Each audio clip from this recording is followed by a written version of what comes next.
I just find it very difficult to know why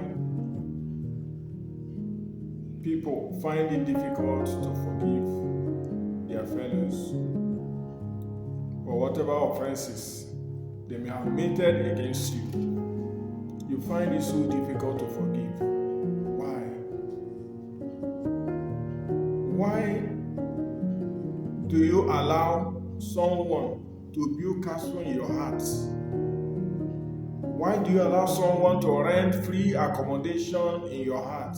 Years after years, you're waiting for the day of retaliation. You're waiting for the day you will strike in retaliation to what the person has done to you. Why? Why do you allow someone to rent self-contained in your heart? Self-contained with toilet. Self-contained with kitchen. Kitchen, you have knife, you have so many cooking ingredients there.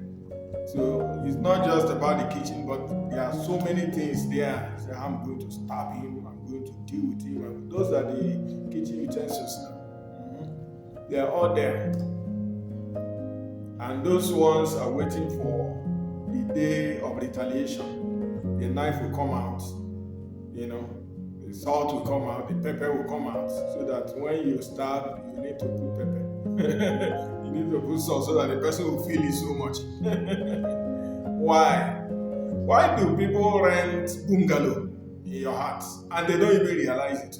They don't even know they have rented bungalow in your heart and they are looking for bungalow to rent. And I just wonder why. Why do you allow people to rent bungalow in your heart? And without informing, you don't seek permission from them to make them realize that they have rented bungalow in your heart. And you allow them to go everywhere looking for where to rent bungalow. And you're waiting for the day of retaliation, which may never come. Or which will come and you kill the person. Of what benefit will it be to you? That someone died and it was you that aided it. Of what profit, of what benefit will it be to you? Nothing. You made someone to lose his job just because you are retaliating. Of what use is it? Will the person's salary be added to your own? No. The sight of the person pains you so much. Why? And even when the person realizes he has offended you or she has offended you and apologizes to you, why don't you want to accept? Are you God? It just amazes me how some people take the position of God and they just feel like no one can offend them and go scot-free. Why? Is it that you don't offend people? Or you don't expect that after offending people, you should be forgiven? Because the same measure you make to another is the same measure they will measure to you. It's the same measure to you. What goes around, it comes around. The law of karma has a way of dealing with us. Especially when you think you are playing gamble with it. Why is it difficult to forgive? In fact, one time, I once had a friend, a female friend, who one day, she called me. She said to me, Justice, I have something I want to tell you. I said, okay, go on. She said, there is one issue she has been dealing with in her life and it will never leave her. I said, okay, go on. She said she never forgives. What? I was like, you never forgive? Even when the person realized that the person have offended you and apologized, she said the apology is like pepper added to the injury. It is better the person never came to ask her for forgiveness, which she will never forgive. But even when the person came to apologize, in fact, the person is like adding more injury to the one that is already existing. I was like, wow. In fact, at that juncture, in my mind, that person can never be my friend, because I don't want somebody to hold me, like hold me in her heart that I've done something to her, and she will never forgive me for it. I don't want. I must distance myself from this kind of friend who is coming close. And this was long before I got married anyway.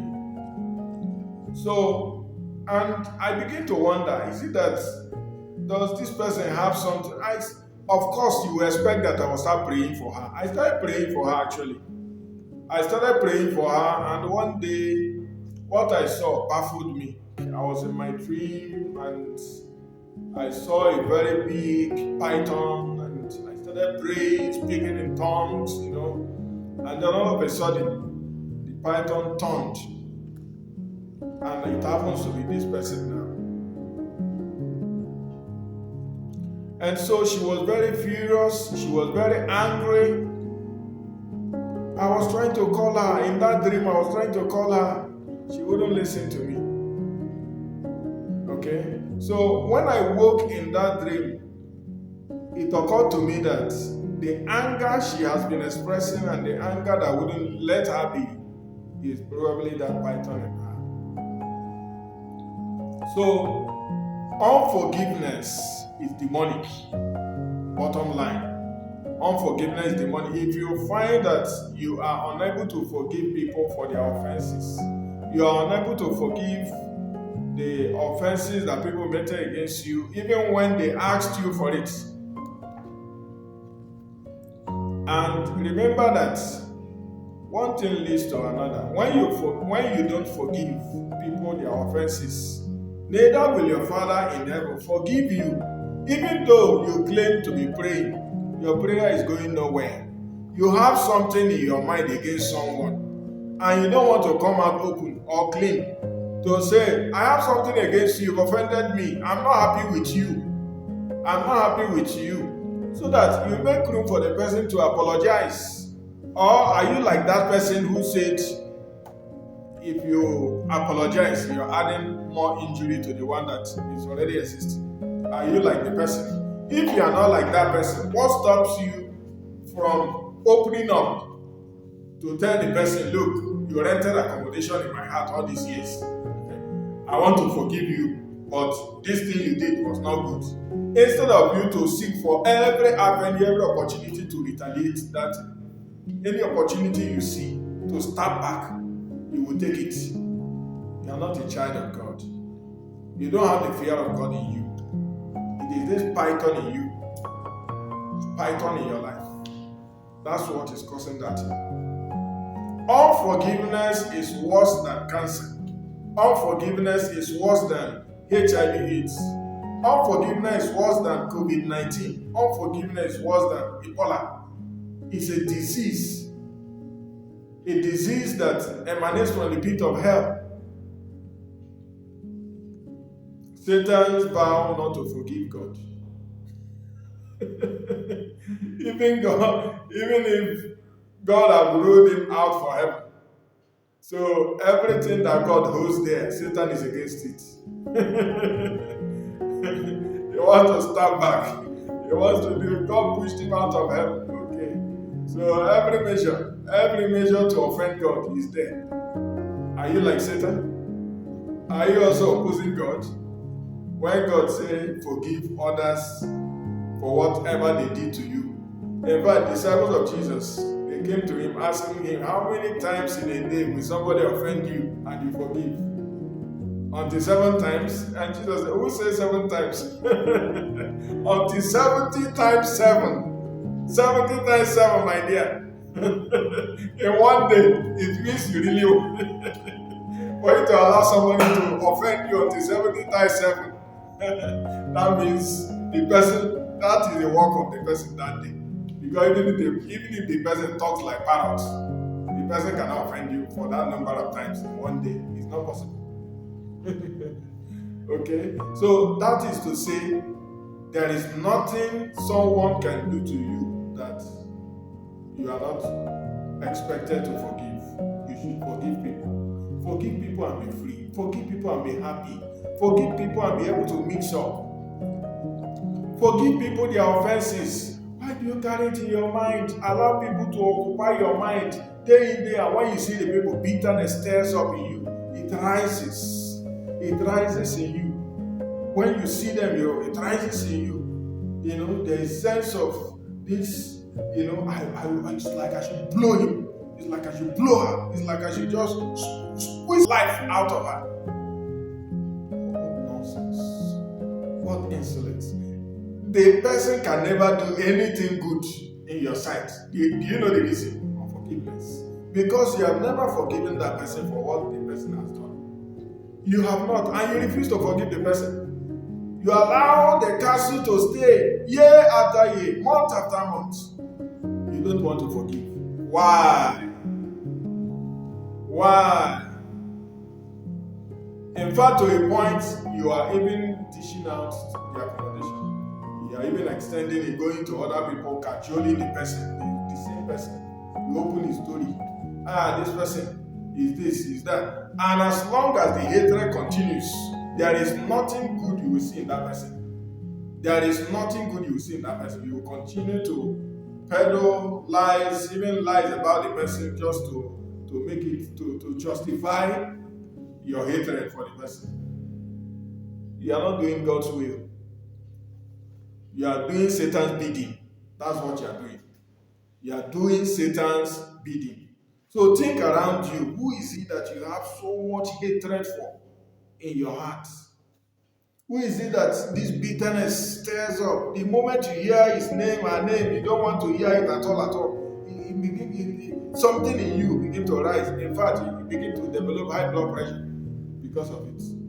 Well, who is that person? What has that person done to you that you have not done to God? That you are breathing is God. That you are eating is God. That you are even alive to not start hatred is God. If God counts your own errors, you will not be alive to not hatred for another person. So I urge you to forgive people. Forgive your partner. There is no need for that divorce. Forgive her. Forgive him. Forgive. Forgive. Brother, forgive. Sister, forgive. It's true she offended you. It's true she did what she was not meant to do. It's true he offended you. It's true he did what he's not supposed to do. But it should not last forever. Forgive. And as you forgive, God will bless you. There are a lot of things that the question keep popping up in your heart. Should I still forgive him? After all these things he did to me. After all these things she did to me. After all these things he did to me. Should I still forgive? You think I should still forgive? Hey, me, I don't know that one. I will not forgive. There is no situation, there is no circumstance for which you will not forgive. Jesus on the cross, pray the prayer for them, for those who were crucifying him at the point of death. This one is at the point of death. He prayed for them. He said, Father, forgive them, for they know not what they do. He was praying that Father, God Almighty, should forgive them, that they are not aware of what they are. These are matured men, married men that have children. They don't know what they are doing. That's what we say today. He said, he knows what he did. He's aware. He did it deliberately. Because they knew they were killing Jesus. They knew when they carried the spear to stab, they knew it means death. He was going to die. When they were cajoling him and speaking on him and doing all sorts of things against him, they knew he was going to die and they were still doing it. So they know. But Jesus did not see it in that light. So it all depends on how you see things. If you see that someone is doing something to just undermine you, someone is doing something to just, to make you feel like nothing, you are nobody. If you see it that way, then you will think that the person is doing it deliberately, he knows what he's doing. But I think you owe them prayers because most of them actually don't know. Some of them that end up cajoling people, they end up talking down on people, they end up abusing people, they end up disrespecting people, humiliating people here and there. They don't know what they're doing. Because if they know the consequences of what they are doing, they will not be doing it in the first place. Like this person that told me that she has this problem of unforgiveness. It's not her fault. It's that serpent in her that is causing that problem. So when you take it as a personal issue, and the reason I have to distance myself, not because I have anything against her, I distance myself because I don't want to also join in the queue of people that will offend her and she will not forgive, she will not let go. I just decided to distance and pray for her so that that thing will leave. And I think I really dealt with it enough in that very dream to push that thing out of her. So you owe them prayers. You owe your enemy prayers. Forgive. Just forgive. Forgive them. And by forgiving others their sin, you heap coals of fire on their head. You make them to come back to their senses, to begin to think, this person, I really offended this person. This is not nice. And they will seek to come back to you to apologize. This message is for you. If you are not forgiving others their sins, forgive them today. Thank you for listening. Subscribe to my channel, hit the notification bell so that whenever I post a video, you will receive the notification. And drop your comments. Share my videos. Thank you. Of course, deliberately did it. Of course, deliberately, but Jesus prayed a prayer for